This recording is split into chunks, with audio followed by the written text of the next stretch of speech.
welcome everybody. I am Maria Marshall. I am the director of the North Central Regional Center for Rural Development. So welcome to our Leadership Chautauqua. We're revolutionizing extension's approach to community leadership development systems. This was a project that was a small grant that we awarded from the NCRCRD. So we are really looking forward to hearing all of the great work from our grantees, I could say that. So we have two speakers today. Lindsay Hastings, this is the Clifton Professor in Mentoring Research and Research Director of the NHRI Leadership Mentoring at the University of Nebraska-Lincoln.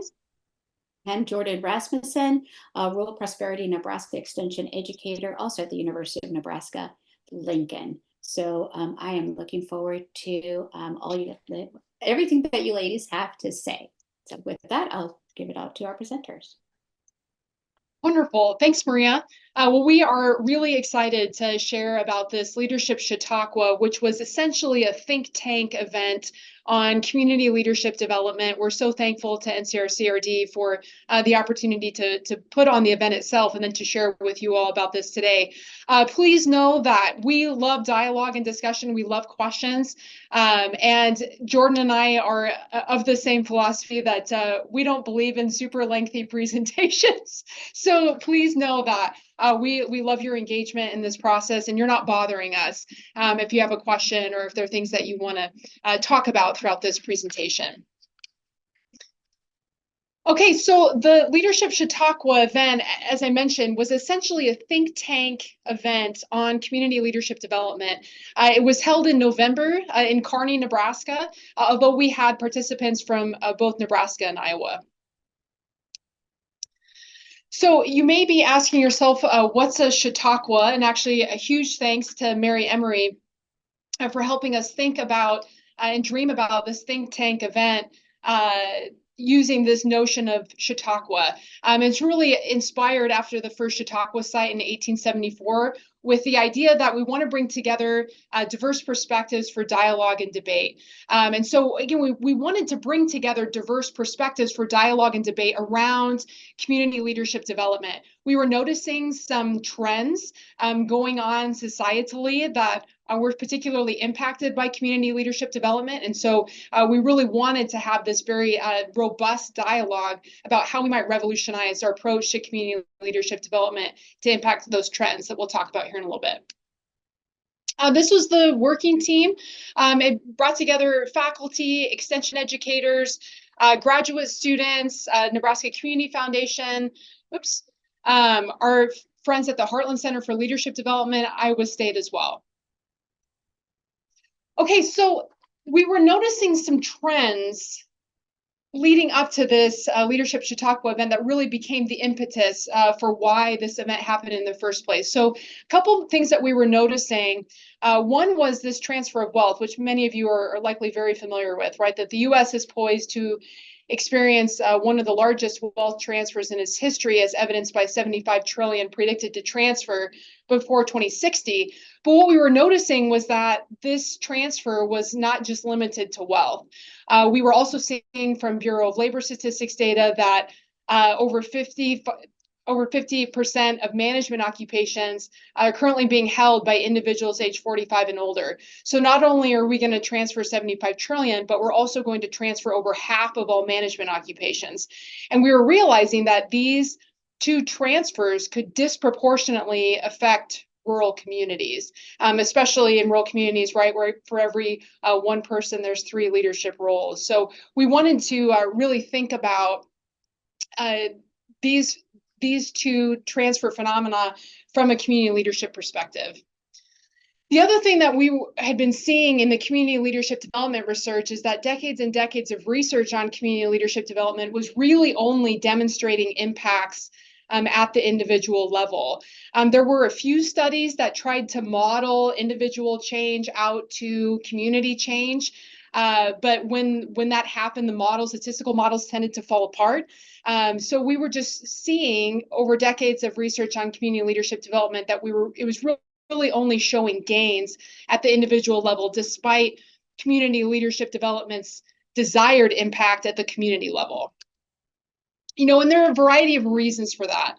One could be that when we hold a program, it's likely that the immediate effects are going to be at the individual level, right? That when people are, bawling and hugging, that, we might see gains then, but it will likely only be at the individual level, which would stand to reason if we're looking at immediate effects of a program. The other reason is predicting what humans will do is really friggin' hard, right? So psychometric measure of not only individual leader change, but then modeled out to community leadership change. Sometimes it's really tough to be able to measure that well from a psychometric perspective. Also, when we're talking about community change, there are likely a whole host of factors that might impact why a community changes. And so being able to tease out the unique influence of any one community leadership development program is going to be pretty tough. And also, we would expect to see quite a bit of time lapsing, right, between when an individual changes by virtue of a CLD program and when we might actually perceive change at the community level. But interestingly, in the field of leadership, we're seeing some other reasons perhaps for this. A lot of the criticism in the leadership field has been around we have too much reliance on individual leader development. As we think about the different CLD programs that we've been involved with, how often did it involve getting together once a month and filling out some kind of trait-based assessment, right? The MBTI, Strengths Finder, Enneagram, True Colors, and then touring a business, right? Kind of the chamber model of community leadership development. Well, that's drawn a lot of criticism in the field because, again, we shouldn't be surprised if we're only seeing gains at the individual level when we put so much reliance on individual leader development in our programs. The other piece of criticism in the field is too much reliance on event-driven programs. My buddy Dave Rush at University of Illinois, he's done some interesting research on leadership. And I'll use his study as an example. We see gains at the end, like I said, when people are bawling and hugging, but those gains are pretty much all but lost 3 months later. And some of the reason for that, the field is arguing, is that when we rely on event-based programs that are not longitudinal in nature and don't involve like developmental interactions like mentoring and coaching in between, we shouldn't be surprised when we only see gains at an individual level and that those gains aren't sustained.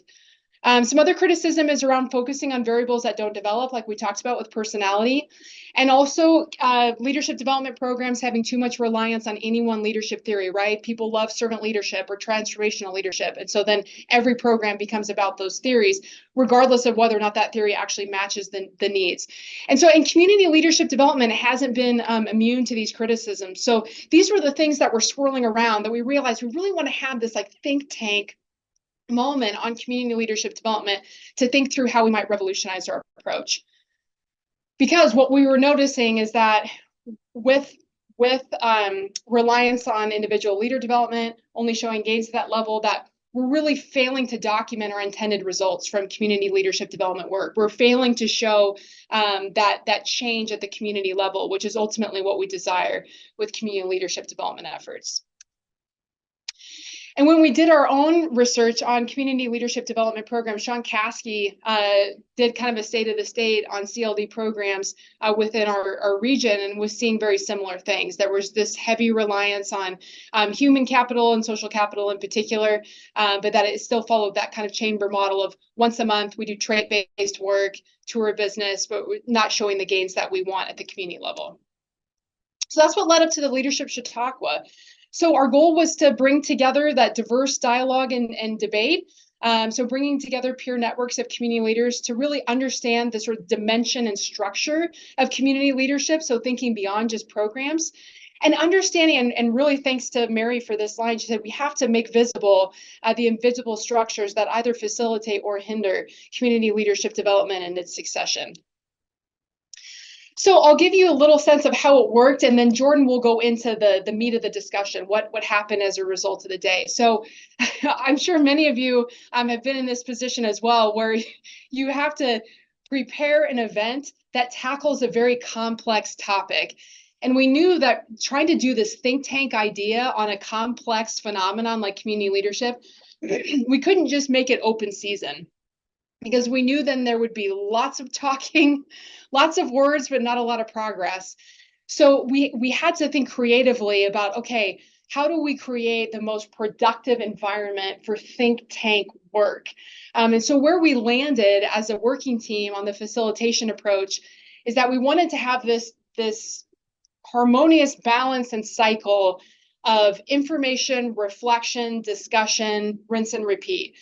We wanted to acknowledge that the expertise was in the room, not the chump on the mic in the front. And so we had to think through like, okay, how can we provide information that gives great fodder for reflective thinking that then leads to productive dialogue? So that was the approach that we took. The other thing we realized, we had 126 people register for this event. And we knew that if we just gave every small group a flip chart, the room was going to be covered in flip charts by the end of the day. And sometimes that gets tough to really summarize and integrate. So we decided no death by 1,000 flip charts. Rather, we wanted to have a digital capture of discussions in real time. And so Jordan will talk a little bit more about this, but how it worked was that every small group had a discussant that had a Google Doc specific to their small group that had guided discussion prompts all throughout the day. So like we would provide some information, we would let participants reflect on something in a workbook or on a worksheet, we would have a small group discussion. The discussant would take notes on that Google Doc, and then we had 2 graduate assistants going through all of the Google Docs from all of the small groups in real time. And then we're populating what was happening, doing a quick thematic analysis, and then putting that thematic analysis up on a digital whiteboard so that participants could see how the dialogue was moving and shaping throughout the day.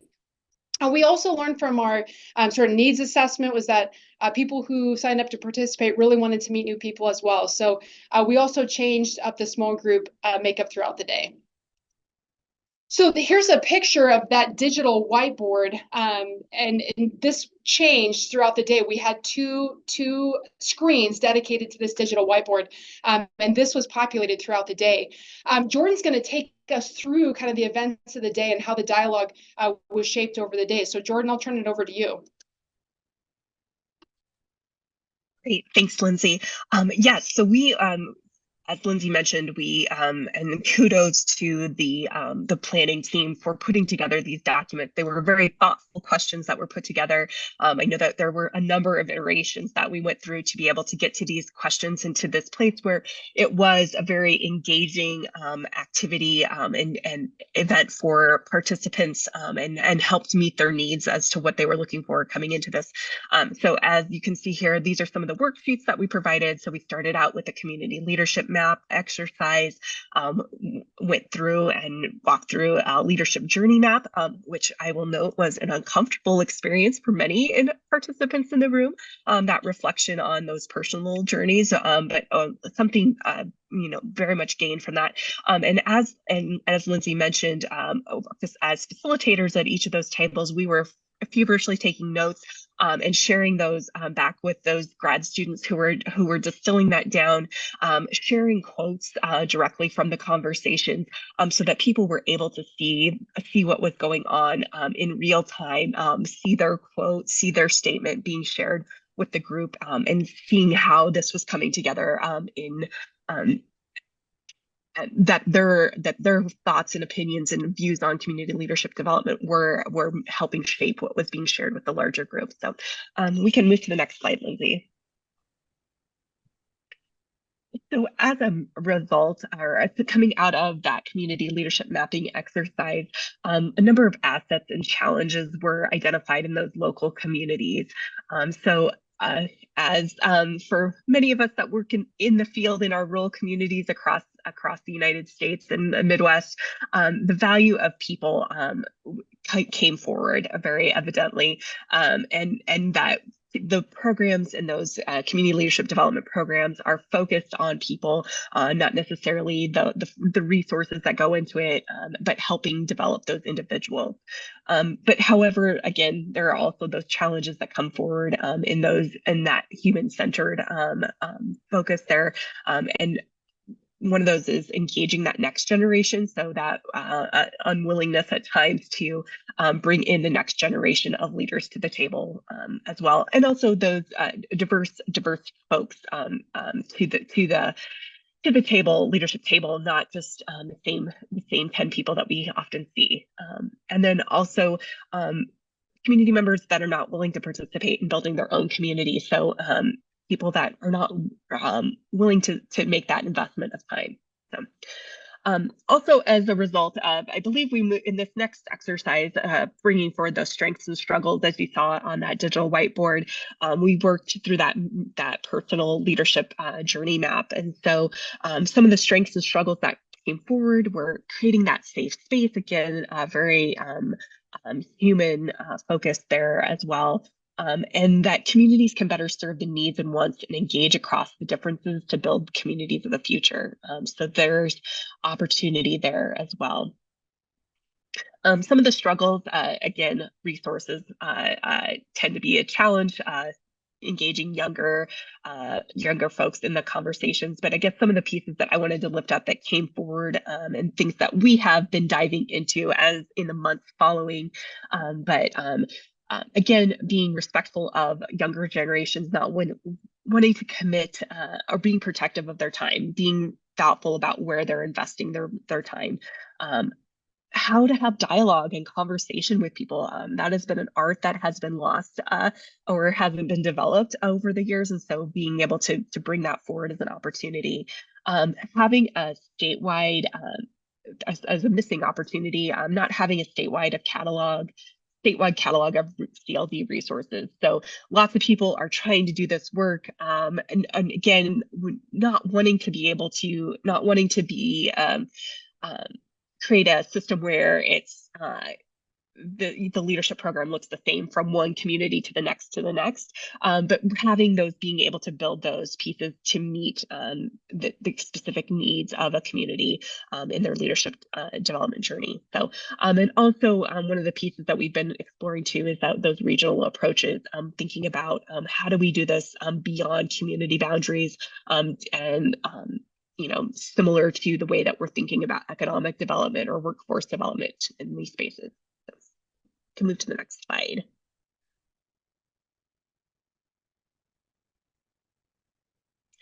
This also, and as a result of those conversations, really brought forward helping us thinking differently about how we changing those mindsets to emerge. Again, how do we help bring up that next generation? How do we get them to the table so that it is not just a continuation of the way things have been? So again, reflecting on that tailor-made and regional approach to community leadership development, making sure that the leadership development programs or opportunities or education that is provided in these communities, especially in those rural communities, isn't just a cookie cutter from the neighboring community, that it is meant that meets the theoretical pieces behind the leadership that exists in their community and where these communities where they aspire to in their leadership as moving forward. And then again, priority investment on community resources in community leadership efforts. So can move to the next slide here. So so again, here we're going to surface those invisible structures. Again, Mary Emery coined that phrase, bringing forward the invisible structures. And so we did that, that came forward in a number of ways. So those structures that are invisible, that help facilitate community leadership development and really help further it are the story sharing, which is something that we have continued on as we move forward with this post Chautauqua as well. Statewide models for local leadership development. Thinking, to those national, or not national, but statewide programs where we're engaging people. So oftentimes it starts at the local level and then you move into a statewide program that helps provide a different perspective that you're able to bring back to your local community as well. Strong welcoming and relationships and accessibility. Some of those structures, those invisible structures that hold back community leadership development are rural brain drain. So again, not a new concept, but being that young people are leaving for larger communities and not returning and taking on some of those leadership opportunities, and so it continues to spin the same kind of individuals, same kind of train of thought and thinking in those pieces. Not bringing youth to the table, that is something that we hear. I feel like I hear it on an almost a daily basis, that having that youth voice at the table, or that missing youth voice from the table, is just a missed opportunity. Redefining what leadership means. I noticed, I was reviewing the notes, and I saw a couple times that people feel uncomfortable with that term of leadership, and what that exactly means. I think there's sometimes that perception of, the person at the head of the room, where, as many of us know, working in small towns, it's not always the person at the front of the room, but those that have that are coming to the table in varying ways, that are working behind the scenes and pulling levers and strings to make things happen. So just thinking about leadership in a different way, and what that looks like, and how we support those that may not see themselves in that leadership capacity. And then other structures that are hindering community leadership development, that lack of inclusivity, time, awareness, just awareness of whether programs exist, resources. Oftentimes we're working with programs programs or communities where they don't have paid staff, or they have paid staff but in a limited capacity. So those are pieces that we bump into, and that were lifted up through the Chautauqua. And then also mentorship is a topic that often comes up. How do we help people develop on their leadership journey, outside of those, outside of programming, and into those mentorship spaces? And was there a question that came up, or just a comment? Leave us, yes. Thanks, Jen. That leadership is a life sentence. You start there and you can't get out of it. 100%, we see that. So yeah, helping people both recognize that, and being able to step away, or being able to mentor and bring somebody new into those spaces, or having the courage to say no when the time comes. So other piece that was surfaced through the Chautauqua is missing from community leadership development. So we had an extensive list that was brought forward. So among those were stay-at-home parents and working parents. So trying to manage the that stay-at-home schedule, getting time away. But also, when you're a working parent, trying to make sure that you are spending that time that you wish to with your children, but also making time to be a part of the community, stepping into those leadership capacities when desired, or when asked as well too. So minoritized groups, including our new immigrant populations, that oftentimes, and reflecting on some of the leadership programs that I have been helped facilitate in the state here in Nebraska, those are some of the challenges, things that I like to push the program leaders on, is how do we bring diversity of voices to the table, and making sure that those people are coming forward. Farmers and ranchers, again, my guess, being married to a farmer, my guess is that that's a time commitment as well, piece there, and just and maybe not seeing yourself in a leadership role, where making things happen, but maybe not in that formal capacity. Youth, again, continued theme. Educators, which is reflecting again on some of the programs that I've been a part of. When you're having a leadership program and it runs 10 to 4 on a Tuesday, that's a big ask for a high school teacher or an elementary teacher to be able to step away from their day job, and find a sub, et cetera, to be a part of these. But they are such pivotal leaders in our communities in so many ways. So shift workers, second and third shift workers, again, that time, that 10 to 4 doesn't work for folks that are working shift work, that's just again, outside of when they're available, and again, retiring adults too. looking for that way to be engaged in a community, whether you're a new transplant to the community, you've come to the community to retire, or whether you're a long time resident and now all of a sudden have this new influx of time and ability to be able to invest in your community in a different way than you have been previously. So, and again, some of the pieces, things that we see frequently, why we've talked about here quickly, it's time and availability, that need for childcare to help facilitate some of this, and then that one that is so makes you want to kick yourself, not being asked or invited to come to be a part of the leadership programming or step into a leadership role, feeling undervalued and unqualified to lead. Again, having this preconceived notion of what leadership is and not feeling that you check all the boxes to step into some of those opportunities. So, okay, can you jump to the next slide? Okay, it's back to you, Lindsay. Thanks. Great. Thanks, Jordan. Okay, so at the end of the event, which, by the way, Jordan was one of our small group discussion leaders. So I was so thrilled that she was able to be part of today's discussion, because I really felt like she could bring to life some of the things that showed up on that digital whiteboard. In the wake of the Chautauqua, our sort of final dialogues on the day itself, and then we did a follow-up survey afterward, as well as some of the follow-up work that we're doing now, which we'll talk about here in a minute. We really tried to wrestle with this question. Okay, so now what? So how do we revolutionize our approach to CLD?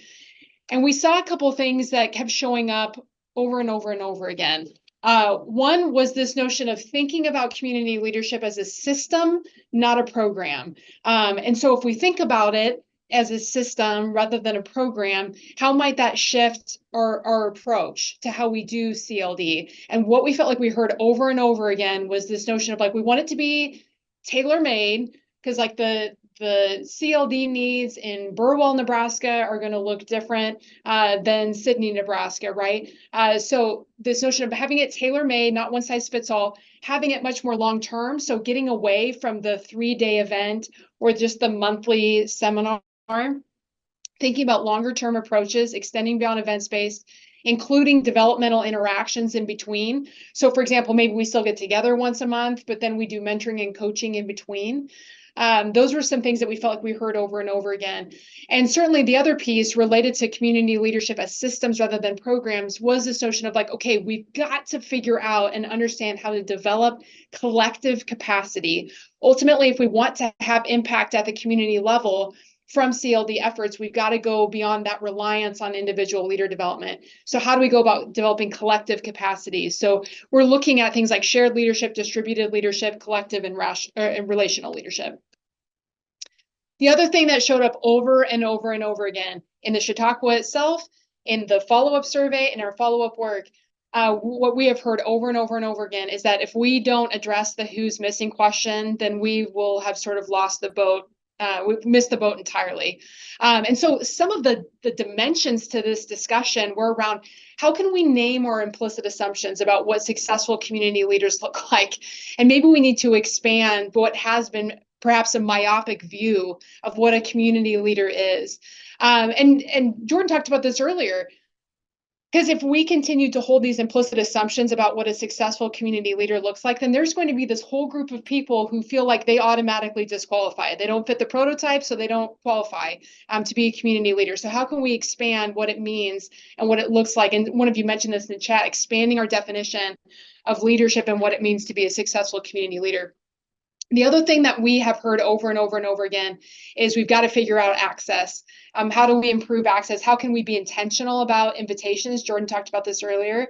How do we figure out how to be able to address people who are at work at 6 o'clock in the morning, who are at work at midnight at night, right? Who have obligations during the weeknight, what has been traditionally the weeknight city council meeting, for example. How do we get to a place where people can engage when they don't necessarily work traditional working hours? The other thing that we've been kicking around and we've been seeing models of is this notion of how do we encourage employers to offer paid time off for community building activities. And we have some examples of employers who do this, to where if you're coaching the Little League team, if you're on city council, you don't have to take off work or take vacation time in order to be part of those leadership roles. And certainly the other thing that we talked about that Jordan mentioned earlier was making sure that we create access by providing things like childcare meals. But certainly what we felt like we heard loud and clear through the Leadership Chautauqua event is that CLD holds some of the strongest promise to impact community vitality. So the more that we can place intentional effort, intentional resource allocation to community leadership development, the more likely that we'll see community vitality efforts impacted by that. So since the Chautauqua, we've now had some additional peer learning dialogues around some of those major themes that surfaced from the Chautauqua event and the follow-up survey. And in fact, Jordan, I'd love to have you speak a little bit to this. Some of the things that we're trying to figure out is how do we create peer learning communities of practice? So like, how can we learn from each other, but yet use that learning to create our own tailor-made approach to our own local community leadership development system or efforts? How can we partner in order to create, for example, regional approaches while still maintaining that tailor-made local approach? Jordan, what else do you want to share about some of the peer learning efforts that have happened since the Chautauqua? Yeah, and so I want to again share credit for this. So my colleague Tyler Quick, who's on the call today, and Mylan Wall from the Heartland Center really helped facilitate these conversations with these peer learning networks. I can't remember the exact number of people that we had participate, but it was amazing to see the number of folks that came back to the table to have more conversation, that they invested additional time in this to say, this is, and recognize that they're learning from having conversations with people from the eastern side of the state to the western part of the state and everywhere in between, to be able to share that learning, and be able to glean those important highlights that can be applicable for that regional approach, and making that making leadership development work in their communities. So I think looking through the notes and having been a part of some of those conversations, again, I think it's that emphasis on that youth leadership development, making sure that we're finding intentional ways to bring youth to the table, and so that will include partnering with organizations, as Lindsay has outlined here, bringing those bring those youth to the table, pulling from those outside channels as well. So I think that's probably one of the highlights, and just again digging deep into who's missing from the conversation, and how we can invite them to be a part of it, and helping us think and frame leadership in a different way as we're recruiting for both the development opportunities and those leadership roles as well. Thanks, Lindsay. Yeah, you bet. Okay, so with that, what questions can we answer? I think you have a question in the chat from David. He's asking, was there any comment or concern about the impact of social media and portable technology on community leadership? In these small communities, a lot of informal leadership and discussion being held outside of the traditional meeting format, some good and some bad. Many under 40 have strong leadership abilities, but choose to use social media and portable technology to flex their input and not in public. Okay, David, I love this question. I love this question so much because my husband and I were just having a conversation about this. And in fact, he had this great line talking about the digital littering of the public square. How many communities do we know that have the community Facebook group, right? Which just becomes this sort of lowest common denominator. Just around some of the comments that get put in there. How does that sort of fray the community social fabric? Does it provide a good space? Does it not? It was a fascinating debate, even just within our own household, because certainly what we're seeing, and Jordan, I'd love to hear you talk about this. You're much more boots on the ground than I am. However, certainly what we're hearing is that social media does create this asynchronous opportunity to engage, right? So we can debate something. We don't all have to be in the same room at the same time. And there are great platforms like Mind Mixer, and there's some other stores who are trying to do this idea related to civic engagement. But it's been this fantastic in good and bad ways, debate around like, okay, does social media allow us to widen the pool of people who are available to be able to weigh in on community issues, but does it also create a sort of Jerry Springer effect, right, where it just becomes a free-for-all, a digital littering of the public square, where we're not necessarily having productive dialogue and debate? Jordan, what are your thoughts?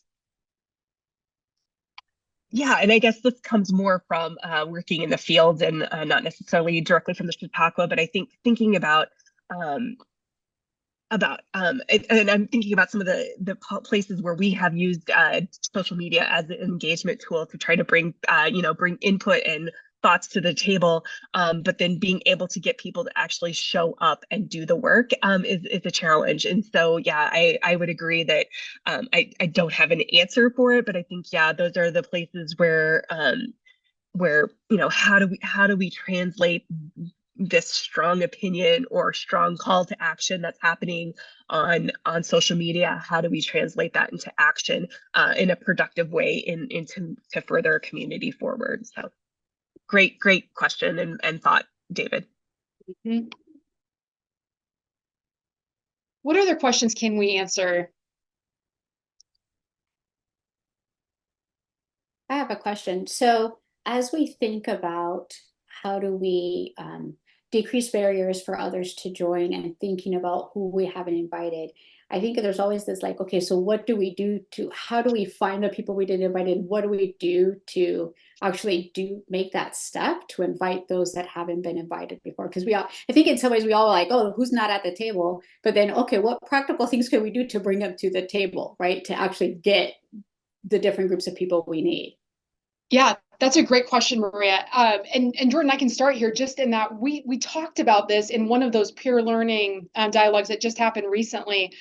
A gal who's actually in my little breakout said, okay, if people are intimidated by the word leadership, or they feel like they don't embody the prototype of a community leader, she's like, how can we invite to a task rather than to a position? And she goes, what would happen if we sort of reframed how we went about asking, to where we're not starting with the position? We're not saying, hey, Jordan, would you run for city council?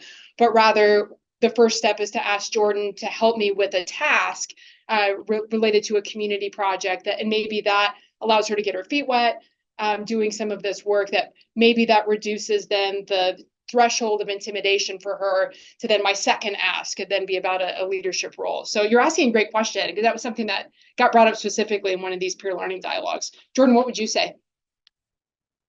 Yeah, I would agree. Those are things that we heard, and making sure that you're not just, and it's not just one task that you're asking with, it's multiple times, continuing to ask and being able to build people up in where they're able to see themselves in that leadership capacity, because they've had, it first started with, can you help me write a newspaper article? And then it's, can you help me facilitate this meeting, et cetera, and building upon those opportunities. So, and I think, I guess maybe I can throw this back to the group, is thinking about how we're bringing forward those that are not at the table. I mean, I think as reflecting on some of my experiences too, is when I'm out facilitating a community meeting, it's asking who's not at the table, and having that laundry list of your churches and your social groups that maybe don't maybe aren't evident to the average public, or don't get published on the community's website as an organization that's active in the community. And so really helping dig and ask those questions, and then not just ask the questions, but who can make that invite, and what are you going to do to make that happen? So. Well, and interestingly, we did a study on transfer of leadership a couple of years ago, and Lisa, this study maybe relates to your question here. We wanted to look at how rural communities in particular did transfer of community leadership. So it was actually a mixed method study, but we started qualitatively, and we went into communities that had been identified by multiple community development organizations as having success in leadership transfer efforts. And so we interviewed youth, young adults, more seasoned community leaders, trying to get our hands wrapped around this phenomenon of transfer of leadership in rural communities. And interestingly, we heard a very similar story shared in these different communities that we did interviews in. what we learned was that in all these communities that had this track record of success and leadership transfer, there was a small group of community leaders who did a something. They started a community philanthropy giving day. They started a community leadership development program. They helped pass a sales tax initiative to hire an economic development director, right? They did a something. And that something seemed to spread hope. And because of that spread of hope, more people were willing to get engaged because it was, as one of my undergraduate researchers said, it was the cool thing to do. So in all three of these communities, getting engaged became this cool thing to do. And because of that, the prospective pool of community leaders widened, thereby facilitating transfer of leadership. So Lisa, a little bit to your question in terms of how do we make community leadership more attractive? Certainly what we felt like we saw from that leadership transfer study was that, sometimes it can just start with a group of community leaders who do a something. And when that something gets shared with the community broadly, it facilitates hope. And because of that, then more people are willing to be engaged because it becomes the cool thing to do. So that's certainly not a silver bullet approach, but I thought that was interesting. In these communities that had successful leadership transfer, it really was just a matter of it became the cool thing to do to get involved. And then when more and more people are involved, you've got a wider pool of people who could be prospective community leaders. Jordan, what do you want to add? No, I don't know that I have anything to add there. Ron, I think some of what Lindsay lifted up too may speak to your answer or your question about does this foster any role prosperity? And I guess my thought would be if without these role leaders, our small towns are not going to continue to grow. And I mean, to Lindsay's point about talking about, even a sales tax initiative to be able to move a community forward. I would say that yes, these pieces do foster rural prosperity, and how you define prosperity I know can be multi-dimensional there. So but I would say yes. It fosters financial prosperity. It fosters social prosperity, connection, and building community. So. But Ron, you're asking a great question. Ultimately, It's about capacity building at the level we want capacity built. I think that's the idea, right? So far, the only thing we've been able to document reliably with CLD efforts is change at the individual level. We haven't been able to reliably document change at the community level. And so I think the hope from this think tank event was to say, okay, we got to revolutionize our approach so that way when we do CLD, we're we're throwing darts at the target with the lights on, right? We want the community to be impacted. And so we've got to revolutionize our approach to enhance capacity at the level we're intending. But you're asking a great question. And Omar, I'm loving your question because this is exactly what got brought up in the Chautauqua. And I don't think we necessarily came in with this myopic definition of a community leader, but that's part of what surfaced in the discussions was for too long we have had too narrow of a definition of what a successful community leader is, and because of that there's this whole swath of people who feel like they don't belong or they automatically disqualify themselves because they don't embody the prototype. So I love your question because a huge thing we learned from this Chautauqua was, okay, we've got to quit having these same implicit assumptions about what successful community leadership looks like because we've drawn that too narrowly and too many people feel like they are disqualified as a result. Great question. Great comment, Gwen.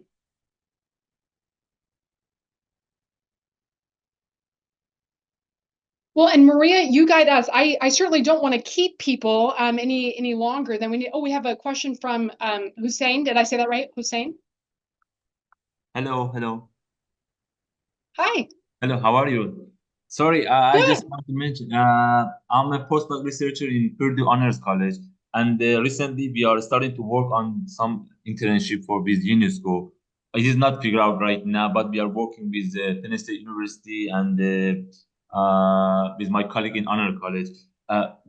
It is our aim is to start to have some UNESCO internship program with Honor College and UNESCO. And I just heard from the Community Development Society, we have a webinar today, and I never heard about the NCR-CRD Center in Purdue. But our aim is to start two programs with UNESCO. First is for youth development, and second one is about World Heritage Site internship with UNESCO. But I don't know how we can meet each other, or I don't know how we can figure out with you, because we want to work on two sides, in city and the rural part. Like with the rural part, I think is it good idea if we can have some I don't know, meeting, or I don't know, webinar or something like that, to figure out how our or maybe we can have some meeting with my colleague in honor college to develop our idea and start to work on, have some internship in youth development, leadership, and World Heritage Site internship with UNESCO. I will be so happy if you can just let me know how we can do that. I want to reach out by email, but that one was live. That's why I'm asking you in live, and maybe someone want to help us or can join us in Purdue, or maybe from Community Development Society. Yeah, absolutely. I mean, I think the things that you're talking about, there are certainly pockets of folks within NCR-CRD, within Community Development Society, and others who are particularly interested in the areas that you're working in. I mean, and I will say too, your approach in urban versus a rural environment should and will likely look dramatically differently. So I'm glad that you're thinking about some of those things. Maria, do you want to add? I think you had I think feel free to reach out to me at Purdue. It's always funny when you hear like from your same institution. This is how big these institutions are. Reach out to me via email. I think you had a couple of questions or comments here from Scott. How would you advise to start a new program that keeps in mind these tenets? What would be first steps? Well, Scott, some of the things that we've been working on here in Nebraska, even with the community leadership development team within Rural Prosperity Nebraska, is not necessarily having the same program or the same tenets, but more like a process. So, Scott, for any new CLD program, certainly what we felt like we heard from the Chautauqua was that it should be tailor-made. So that should all come down to a really robust needs assessment is where I would start. Like, what are the leadership development needs in a community context locally? Because the needs in one community will look vastly different from another.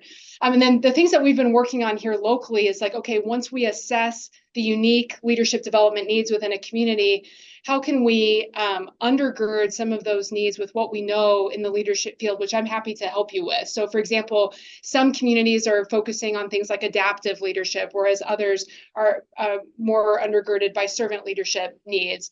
And I can certainly help with some of that. And then being able to build community leadership development system, again, getting away from that events-based idea, but more like, okay, how can we're still going to have the event, the program, some of that's still going to exist. How can we space those out? How can we intersperse those with things like mentoring and coaching in a way that, again, meets local needs? How can we help people to develop their leadership like just in time? So rather than taking everyone away from their workplace or away from their community leadership role to get training, how can we provide more training just in time? So, I mean, Jordan, what else do you want to add there? It's not, I wouldn't say there's not this like one set of tenets, more like how can we facilitate processes that allow it to be tailor-made? Yes, I was just, Lindsay has been helping really lead that effort with us and been working with us in the field to be able to help with that process and development. I will say it is a process. It's not cut and dry, and where oftentimes communities are saying we want to start a leadership program. Oh, it's mid-July and we want this ready to go by September. It takes that time and that assessment to understand where they're at in their leadership.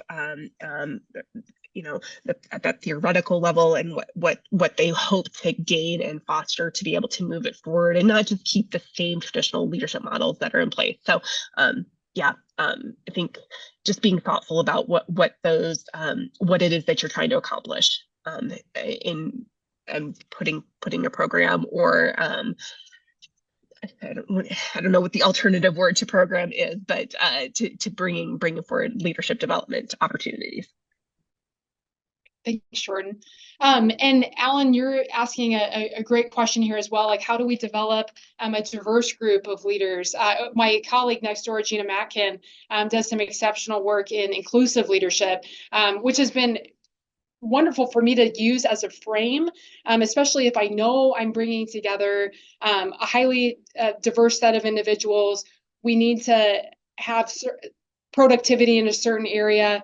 So utilizing inclusive leadership practices, in particular, this whole notion of like sense of belonging and honored uniqueness.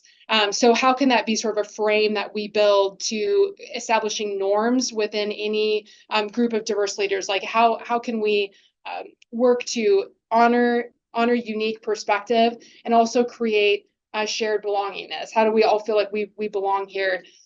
So anyway, that's been a frame that I've used anytime I know I'm going into developing a diverse group of leaders. I mean, that's not the only approach, but that's one frame I like to use, especially when I start. Jordan, anything to add on that?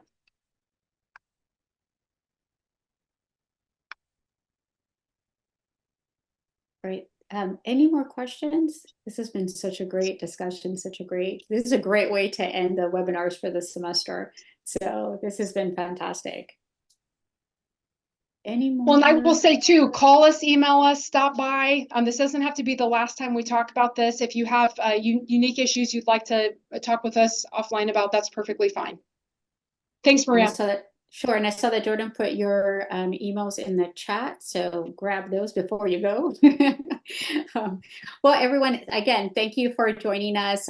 This is our last webinar for the semester. We take a couple of months break, and then we start back in August. So thank you all for joining us to the NCRCRD webinars. You'll get a link with a brief survey and, of course, a link to the YouTube video. So if you need to go back and rehear some of these things, you'll definitely have a chance to. Lindsay and Jordan, wonderful webinar. Thank you so much.